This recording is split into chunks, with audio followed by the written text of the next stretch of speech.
Okay, this presentation is called Building a Joomla e-commerce website in 45 minutes.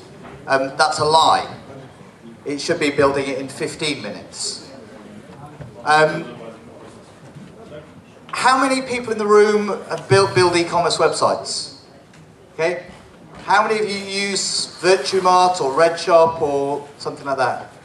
How long does it take you to configure it to get started? Yeah? 5 minutes? 5 weeks. 5 weeks. Okay. Okay. It's not easy. Why? Because it's doing a lot of stuff. Yeah?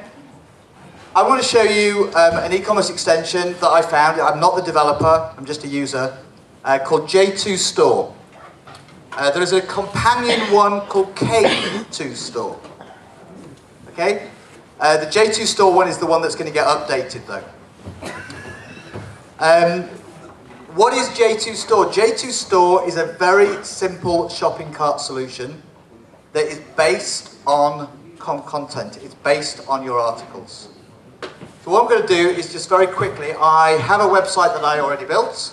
Here it is. It's a bicycle shop. And right now they don't have any e-commerce. And they would like to sell their bicycles online.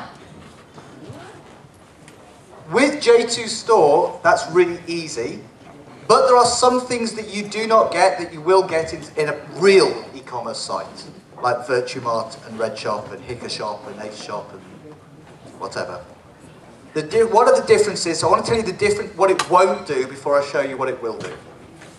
What it won't do is offer you stock control. What it won't do is offer you really complex attributes for each product, yet. That's in the next version and we've been testing it this week. But what it will do is allow you to easily add products to your website that can be added to a shopping cart, that can change the quantities, that you can pay for either with an offline payment system or with currently one of 4 different plugins. Payment plugins, PayPal, and Authorize.net, and then 2 others at the moment. That's what it will do. So let's just go ahead and do it. So I've already installed the component just now, and I just go to the component manager. Go to the component manager. We've got a few icons. Let's just have a quick look. The first one is the options. You've got some basic settings. Do you want to enable it? Yeah, I think that's kind of a good idea. Those of you who haven't seen, I've got another presentation. It's called Don't Touch It, which is that if you don't know what it is, don't touch it. It's usually quite okay. That's why it's an option. So we can just leave all the rest as it is. I'm going to select that I want to use the image within the article text for the thumbnail. You can choose whether you want your prices to display just the price, or price including the tax, or the price and the tax separately. Depends on your country, which is the norm. In the UK, it's illegal to display a price that doesn't include the tax. So it just depends. In the US, you would never display the tax. So you've got the option, whether you've got billing address and shipping address. I want both. You might decide that you don't want to allow people to have their goods shipped to somewhere that's not the billing address. That's generally a pretty good safety and security measure. Especially if you get a billing address of Germany and a shipping address of Taiwan. There's a 99% chance that's a fake. So it's quite common for you not to want to have alternate shipping addresses. You can do that. There was a presentation yesterday and it was saying that you should enable guest checkouts. You know, you shouldn't force people to register. That's an option, whether you want guest checkout or not. Then we have the address fields that you collect. Billing address and shipping address, they can be different, and you can make them required or optional or just disabled. We can have some discounts, and we can even have a minimum order value. That's quite useful on some stores, especially this bicycle store. We sell bicycles, 500 euros each, but we also sell bicycle gloves, 10 euros. I really can't be bothered if someone just wants to buy a glove. Yeah, so you can set a minimum order value of 500 and then they can only get those as an extra. Obviously you've got your currency and date settings, the configuration of your email for your shop, which I'm just going to leave, and the ability to add a terms and conditions page. I'm just going to press save. So what else have we got? We've got our tax profiles. So I'm just going to create a new tax profile. I'm just going to call this first one Default UK with a tax of 20%. And I'm going to create a second one because we charge a different tax in the UK for books.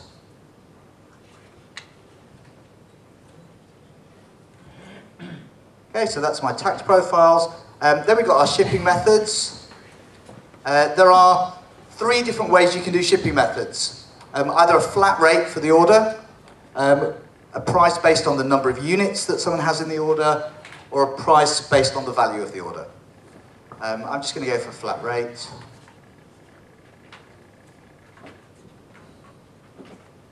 And set the rate. You can set, as you can see, you can set it based on various things. Yeah. I'm just going to set you can set a price, and you can also set a handling fee. And just save those changes. So I've now done the flat rate. Now the next one you're going to see is countries. It has a database of all the countries in the world. They're all enabled by default. What does that mean? When you go to fill out the order form, there's a drop-down list for the countries. If you don't want to ship to every single country in the world, it makes sense to disable those as an option. Makes your list easier. Yeah? I'm just going to set this to display all. Select them all and unpublish. Find the UK and publish that one. You've got zones as well, which is the regions within the country. We'll come back to that later. So I've now configured the shopping cart. Yeah, it's done. But I now need to put my products in my shop. So where do the products live? There's nothing here that says products. Nothing on that menu that says products, because products are articles. Bog standard articles. So first thing I'm going to do is create a brand new category. I'm going to call that category store, because I'm original. And I'm going to create a menu link. And because it's regular content, I can create a blog category list, a list, category list, single article view to each product. It's up to me. So I'm just going to create a category blog, call it store.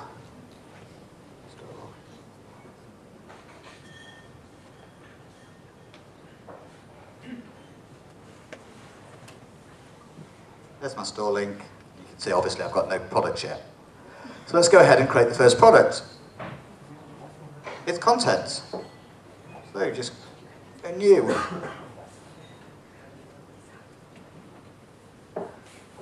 Bike 1.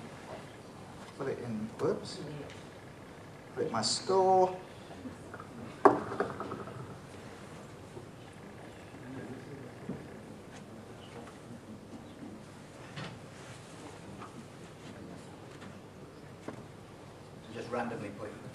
Just randomly putting a piece of text in there. Obviously, it's a store, it's a regular article, so anything you can do in a regular article, you can do here. Yeah, if you were in my JCE presentation earlier, you'll know about all the funky ways you can add images. But I'm just going to put a simple image in. It's down the bottom, it looks a bit rubbish, but let's just save. Okay, so there's my article. So I need to put the prices. Well, if you were really observant, there was a new slider over here on the right-hand side called J2 Store, cart. If we go in there, the first thing we want to do is obviously enable the cart for this item, put a price, $4.99. Which tax profile is it? It's the default. Do I want to enable shipping? Yes. Do I have a stock control unit for it? Yes, I do, BK1. What else can I do? Well, I can add some product attributes. This bicycle is available in black and blue. So, create a new group called colour. Now that I've got the group, blue, and for the blue one, it's an extra 10. And for the green one, just to be different, it's minus 10. And you can see we can put a code in for the individual units as well. Save those changes. Where is that? Now that I've done that, let's just save and have a look.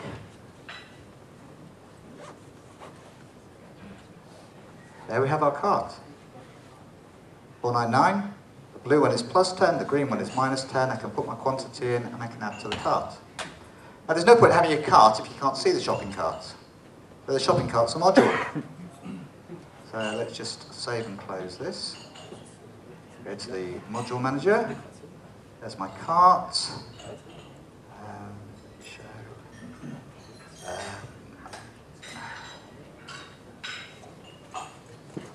Publish.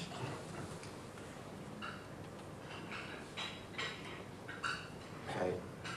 What's my positions?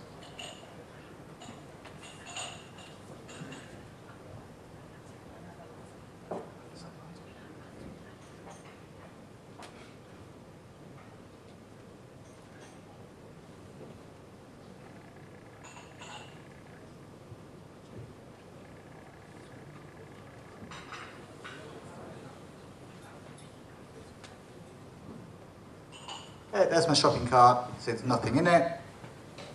Add to cart. We got a nice picture taken directly out of the article. There's my description, my price, including the tax. Continue shopping.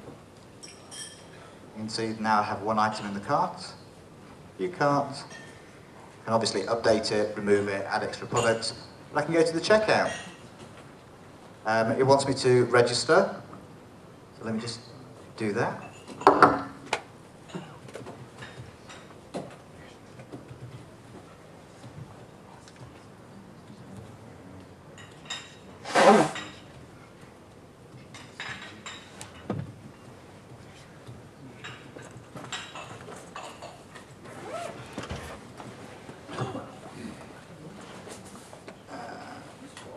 Error into user. That's what happened. Keep redoing it. 1 second. Sorry,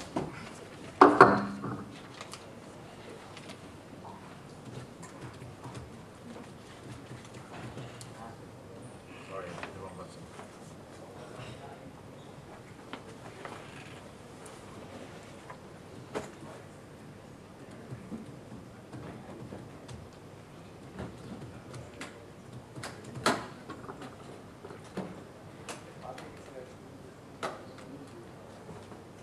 Now we are with my shopping cart. Yeah, got my form for my billing address. There's a bit of the CSS that I need to tweak. A bit of a clash with this template. But put in your name details, postcode, address, city. Remember we only chose one country. There it is. Just only showing one country in the list. When I select UK, we've now got all the different regions within the UK as well. Yeah, so if I only want to ship to the county that the store's in, I could limit that list again. In exactly the same way that we listed the country. And we can see the default is just offline payments, which lets you do COD, check, money order, wire transfer, or other. But I've installed a plugin for it, which lets me do PayPal. Yeah, I'm not going to try that now, it will fail because I'm not connected to the internet. So I'll just do an offline payment of COD. Agree to the terms and conditions, let me just fill in the address.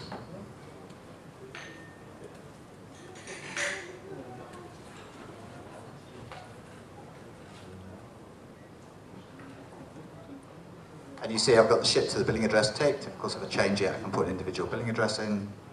Pretty normal stuff. Right, there's my order placed. It's all gone through, and if I go to the back end of my website, go to the components, click on orders, there I can see my first order. It's there, I can click on it. I can set it to confirmed, failed, pending, hit save. I can print out the invoices. I can do everything. That's it. That's my website done. Cool. Yeah? That wasn't 45 minutes. You had a clock on? You stopped, didn't you? I thought it was ultralight. No, it really is that simple. Yeah? So there's a couple of things that are changing in the, this is the current version that's available, which is 1.2.1, which is free to download.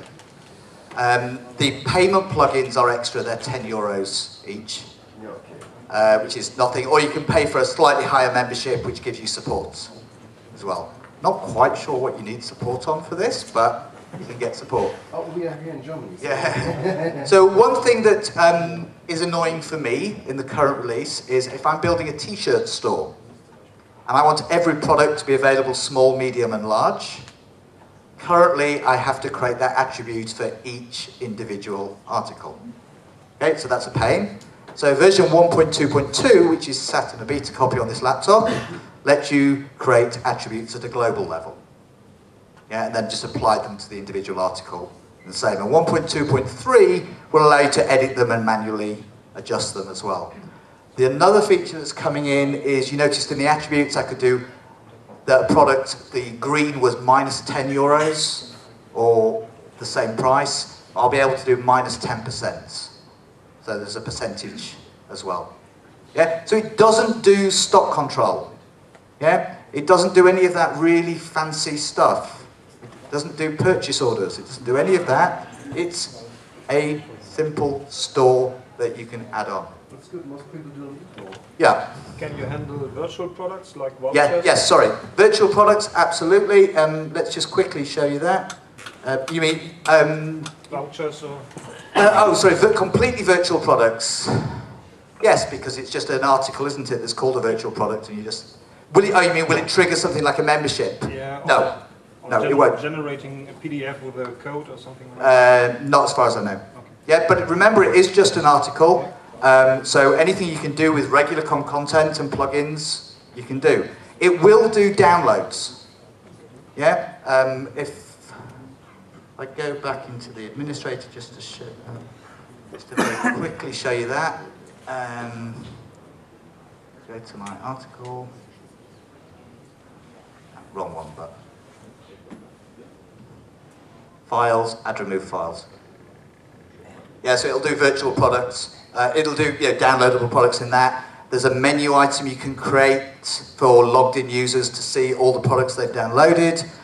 You can also say whether the product can be downloaded forever or a maximum number of downloads. Yeah, it's all there. Yes? Can you sell vouchers associated with a serial number? No. Unless you can work out a way to do that with content.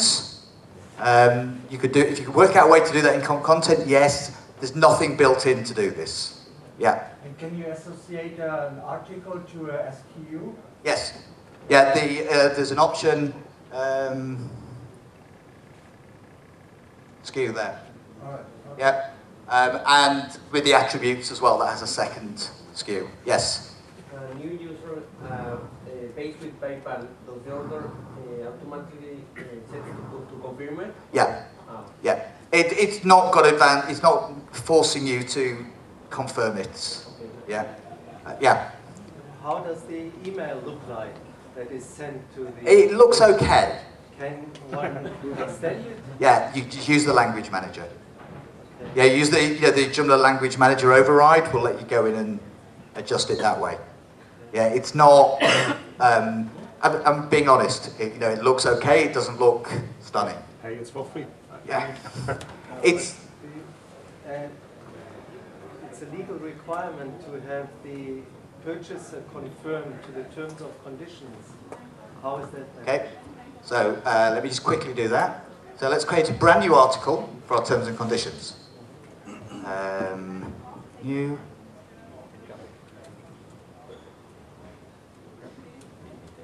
Terms and conditions. I'll just put it in the hidden pages. Yeah. Save and close. There it is. Find the article ID, which is number 36. Go to the J2 Store component. Go to the options. Joomla article ID of terms and conditions. Put 36. Save and close. Go back to our website. Go back to our store. Add to cart. Checkout. And you'll notice that now that terms and conditions that you have is there as a clickable link. Yeah, and by default it has to. It's a required field, but now that's automatically become a link. There's also the ability, done exactly the same way, of having when you place your order, have a customized thank you page displayed on the screen. Yeah. Can you handle shipping costs? Yeah. So the shipping cost is simplified. Yeah. It is. So if I'm doing a store that's t-shirts, yeah, I know that my shipping price is €5 for a t-shirt. Yeah, so I put in my rates of 0 to 1 t-shirt is €5, 1 to 2, yeah, and you can do it by value or by quantity or flat rates. You cannot do it by weights. It has no ability to put in the weights of each product and calculate it. You're already then getting into real e-commerce. Yeah? This is quick e-commerce. I do think, personally, this satisfies the requirements of the vast majority of RedShop, Virtumark, Shop, A-Shop installations that are out there. Yeah? What I like about it is the fact that it's using content. Yeah? Which means that all the nice plugins that I know how to use, work in it. JC and its images and its slideshows and its videos, etc., work in it. Anybody else got a question? Yeah. Can it handle remote downloads from another URL? No. No, the downloads will be from your server, but it does handle them being above the web routes. So it's the absolute server path that it takes. There is a request currently for it to support coupon codes for you to give out. I don't know when that will come in. There is an option right now if you want to do a store-wide sale. Yeah, it's Christmas, everything's 20% off. There's just an option there, you can put it in and say everything is 20% off. But if you want to do discount codes, coupon codes, that's not there at the moment, but that is on the roadmap to do. Something else that's on the roadmap, which I quite like, is this nice little button that when you click on Add to Cart, it animates the image and goes and drops it in the shopping cart. Little things like that please me. The number of times, Joomla Day Germany 3 years ago, I had to go to the Joomla Day Germany website and book my ticket, and I was pressing the submit button, and it wasn't doing anything. It actually was, it was putting, the shopping cart was on the bottom left somewhere, and it was keep going up. By the time I got through, I realised it was there. I had 24 tickets in the shopping cart. So, no, because I wasn't going where I expected it to go. So, and it was in German, and I don't read German, so, I like those animations. It's really simple, but it's really easy. And there's none of this, how do I make my shop look like the rest of my websites? Yeah? It's already there. It's possible as well, because it's content, you might have some products that are out of stock, but you still want people to know about, so you just disable the shopping cart for that product. Yeah, so it's still there in the listing, but it's still there. I really encourage you to download it and give it a try, because when I heard about it, when someone told me about it, I went, no, that can't be true. It can't be that easy. But you just saw it is. So I'm going to shut up. I mean, if anyone's got any questions about it, you know, by all means ask. But it's not really something that needs questions. No. It's basically it's very nice. I'm just thinking about German trade regulations that you have here, which are a bit painful. Yeah, I think there's an option for display where you have to force to display the tax details Tax and shipping costs. Yeah. And all of that. That's all there. I just sort of sped through that bit. It's kind of a bit difficult to demonstrate some of it without doing a real transaction. And talking of if you're testing an e-commerce thing, especially if you're testing PayPal. PayPal have a sandbox system. Yeah, don't bother trying it. It's absolutely useless. Really hard to set up. Just set your product to a price that you're quite happy to lose from your credit card and then refund yourself later. It will save you hours. Yeah, setting up the PayPal sandbox system has got to be the worst piece of software I've ever seen. Yeah, if PayPal are here, I really don't mind hearing that. The web's full of people saying, if you search for tutorials how to set up the PayPal sandbox system, yeah, there are loads, and they all start off by saying, I've spent 5 hours trying to do this, so I thought I'd write it down for somebody else to learn from. And I tried following them all, and you still hit the same problem. So just do it on a real account and do that. And of course, if you need other payment plugins, you can just write your own. Or Ranesh is more than happy to, if you're given the details, for the payment plugin system to try and work it out. It's not for PayPal, but for other payment systems with the credit card. You may consider not using your only credit card. I had this one time that one got suspended because I got too many transactions in one night.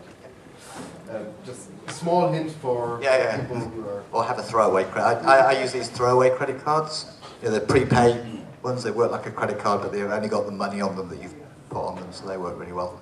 But don't try the sandbox system. It just doesn't work. It's not worth it. And it's easy enough to just change your product price, isn't it, to 1 penny instead of 100 euros. Use registered users. Yeah. Okay. Thank you very much. Yeah.